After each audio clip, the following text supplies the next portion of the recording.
El sistema informativo de Canal 1 presenta CMI Última Emisión.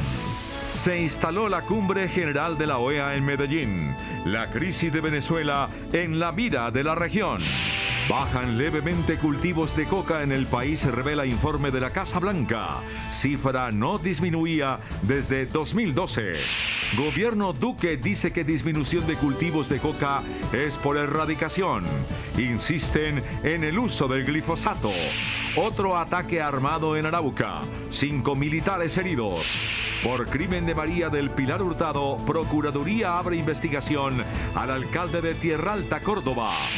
Siguen bloqueos en La Guajira por paro cívico.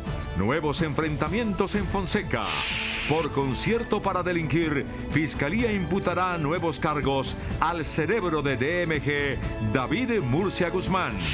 Cancelan extradición de 2 venezolanos solicitados por el gobierno de Nicolás Maduro. Un recorte en tasa de interés no se ha estudiado por parte del Banco de la República. Conmovedora historia de padre e hija, migrantes que murieron ahogados en el río Bravo. Y el deporte es Brasil a reversar la historia frente a Paraguay por Copa América. Segundo día de entrenamientos para Colombia. No hay que confiarse en el favoritismo sobre Chile y los chilenos le temen al juego aéreo colombiano.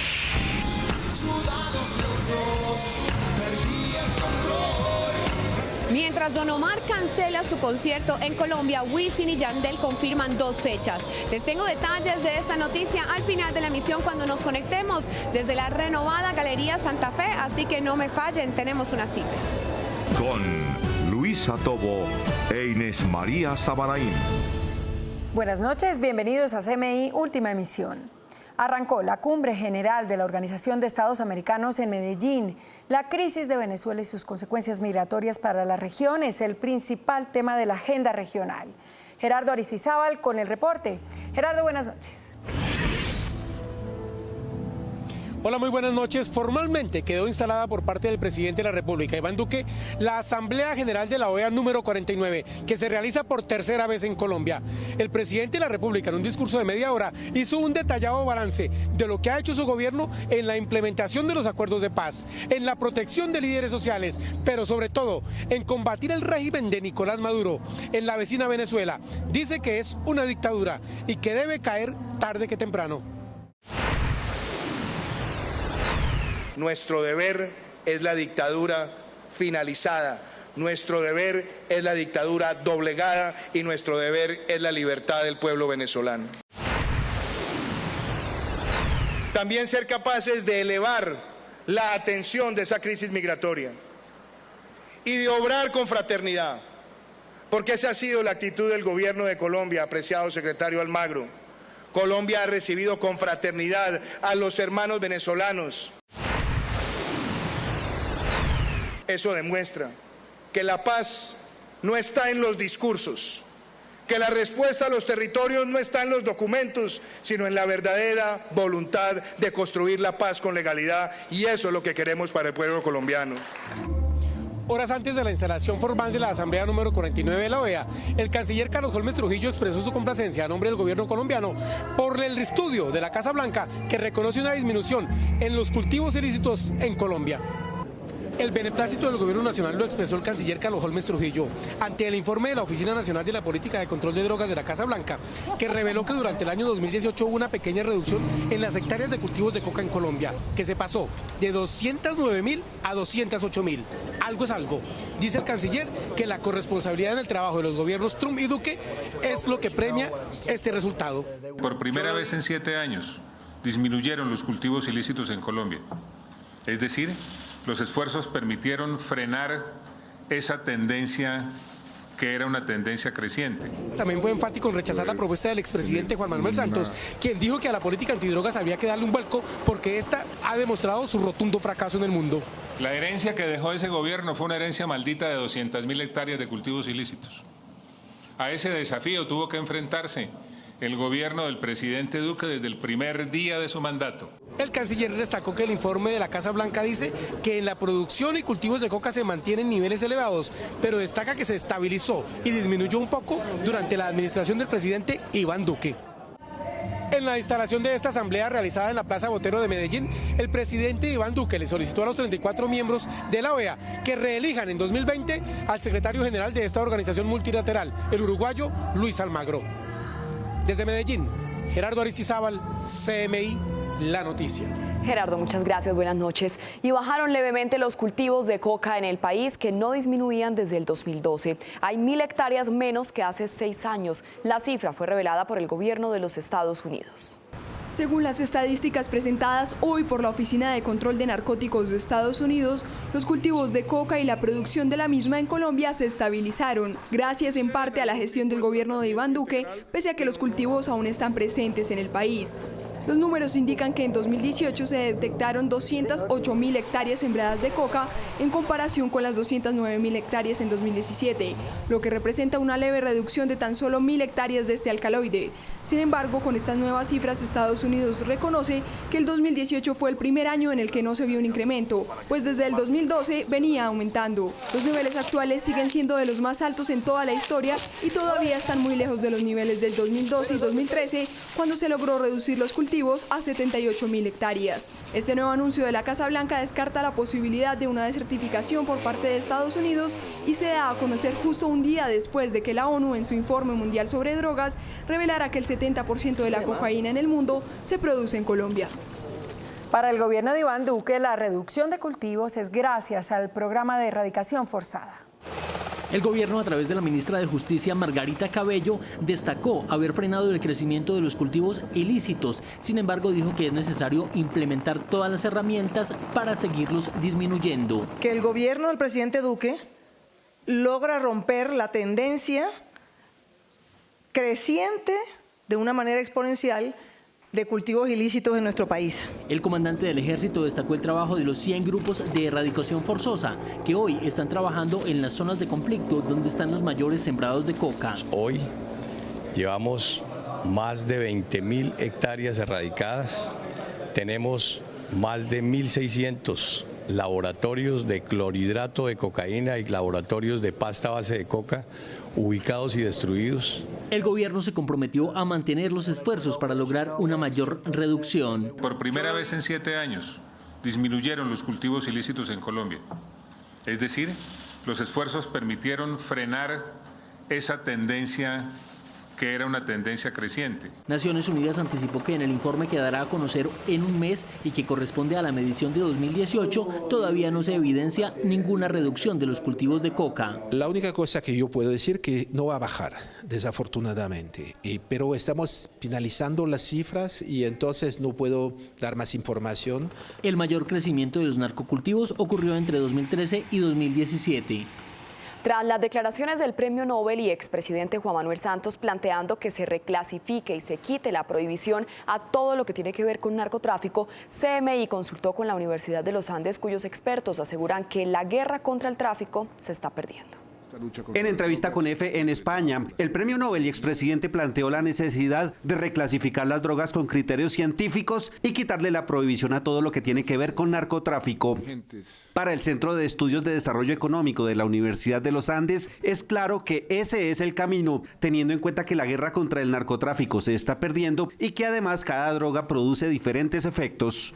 Ir tratando droga por droga, de descriminalizar, despenalizar su consumo, despenalizar su producción, pero regular para tratar de mitigar efectos nocivos. El profesor Zuleta advierte que en este caso debería abrirse la puerta a pruebas piloto con una estricta regulación.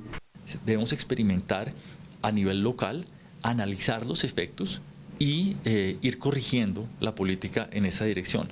No creo que sea adecuado pensar en una legalización general sin antes haber tenido programas piloto. Considera que el consumo debe tratarse como un problema de salud antes que policivo. Tenemos al adicto o al consumidor problemático. Ese individuo en general tiene un problema de salud y en ese sentido deberíamos pensar en programas de salud pública para atender a esos individuos. Explicó que en Estados Unidos, en Colorado y California, ya se ha avanzado en este camino con buenos resultados. 2 soldados murieron al caer en un campo minado instalado por disidentes de las FARC en el departamento del Guaviare. En otro hecho, 5 militares resultaron heridos en un ataque con explosivos en Fortular, Arauca. Según la información preliminar, también fueron víctimas de los disidentes. La Procuraduría inició una investigación contra el alcalde de Tierra Alta, Córdoba, por el crimen de la líder social María del Pilar Hurtado. Desde Cartagena, el Procurador General de la Nación, Fernando Carrillo, cuestionó la labor que vienen haciendo los alcaldes y gobernadores en cuanto a la protección de la vida de los líderes sociales en el país. Están mirando para otro lado, esa es la realidad. Y en el caso de otros funcionarios, no solo están mirando para otro lado, sino que están tratando de hacer algún tipo de imputaciones explícitas o implícitas en relación con las actividades de los líderes sociales. Por su parte, el alcalde de Tierra Alta se refirió a la investigación en su contra.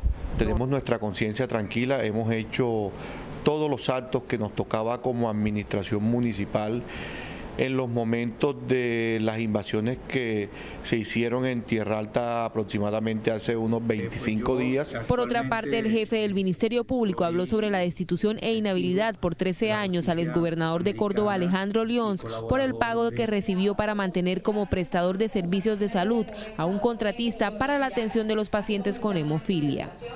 Continúa el paro cívico en La Guajira, al que se sumaron transportistas, líderes sociales e indígenas. Hoy se registraron nuevos enfrentamientos en Fonseca. Así quedó el edificio donde funciona la alcaldía del municipio de Fonseca, luego de que los manifestantes lo atacaran a piedras. Los disturbios en la localidad se extendieron hasta altas horas de la noche, generando zozobra en los habitantes. El ESMAD de la policía intervino y se registraron fuertes enfrentamientos con encapuchados. Varias personas resultaron heridas. 4 de los encapuchados fueron capturados. Te invito a que salgas a protestar, salgas a darnos la mano, salgas a luchar por nosotros, porque nosotros somos guajiros y somos fonsequeros. Que no nos pueden bloquear las vías. La protesta es un derecho de todos los ciudadanos, siempre y cuando no afecte los demás derechos de las otras personas. Se habla de 2 miembros del ESMAD que fueron retenidos por la Guardia Indígena y horas después liberados. Sin embargo, esta información no fue confirmada por las autoridades. El motivo principal de la protesta es el estado de la vía que conduce a La Guajira y el Cesar, donde se han registrado más de 3.000 accidentes que han dejado un saldo de 311 personas muertas. Advertencia a Electricaribe. La Corte Suprema de Justicia advirtió que la obligación de la empresa con sus usuarios no solo es el suministro de energía, sino también el mantenimiento de sus redes. El pronunciamiento fue hecho al condenar a dicha empresa por los daños que le ocasionó a un usuario el incendio de su negocio en Barranquilla debido a un cortocircuito en el contador de la energía. El incendio ocurrió en octubre de 2009, luego de que la entidad realizara unas adecuaciones a las instalaciones eléctricas. Después de ello, en varias oportunidades la afectada reportó fallas que no fueron atendidas debidamente hasta que se produjo la conflagración que destruyó su negocio. La Sala Civil de la Corte encontró que la ley impone a estas empresas de servicios públicos obligaciones de seguridad para con sus usuarios, lo cual no se cumplió en este caso. Sin duda, la principal obligación de esas entidades es suministrar el flujo eléctrico en forma continua y eficiente, a la que se suma la de mantenimiento y reposición de redes.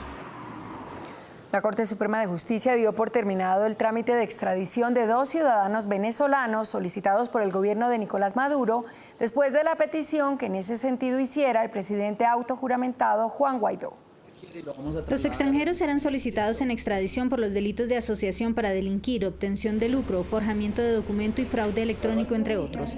La Sala Penal decidió finalizar el trámite por solicitud del embajador de Venezuela en Colombia, Humberto Calderón, quien fue nombrado por el presidente interino, lo cual dejó sin efectos el proceso. En el fallo, la Corte señaló que para ello tuvo en cuenta que el gobierno del presidente Iván Duque reconoció como jefe de Estado de los venezolanos a Juan Guaidó el pasado mes de enero, así como ya lo han hecho otros países del mundo. La renuncia de la petición de extradición expresada por parte del gobierno requirente termina el procedimiento de extradición, pues cualquier actuación tendiente a la entrega carece de objeto. Con la decisión de la Corte, la Fiscalía General canceló las órdenes de captura contra los 2 ciudadanos venezolanos y ordenó su libertad. Tras su regreso a Colombia, la Fiscalía le imputará un nuevo delito al fundador de la pirámide DMG, David Murcia Guzmán. El empresario responderá por el delito de concierto para delinquir. Murcia enfrenta una condena de 22 años de cárcel por ser el cerebro tras el desfalco a miles de ahorradores. Congresistas de los Llanos Orientales calificaron como insuficientes las medidas del presidente Iván Duque para mitigar la crisis por el cierre de la vía al Llano. Insistieron en que la declaratoria de emergencia es una prioridad.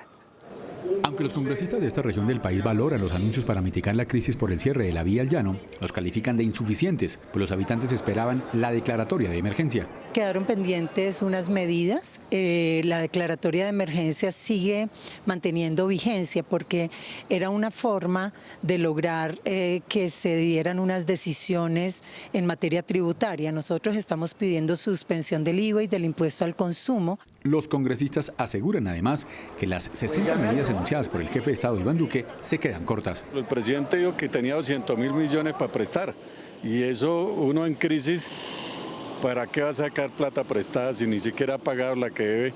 Y lo que hacemos es prorrogar el problema. Los parlamentarios reiteraron que el gobierno debe escuchar a los habitantes de la Orinoquía, que hoy viven la peor crisis de su historia. El Banco de la República aún no ha analizado un recorte en las tasas de interés, asegura el codirector José Antonio Ocampo. Los ruidos de que la Reserva Federal de los Estados Unidos puede ajustar las tasas de interés, sumado a la necesidad de dar impulsos a la economía local, ya pusieron a hablar a los expertos sobre la necesidad de un ajuste a la baja en las tasas de interés del Banco de la República.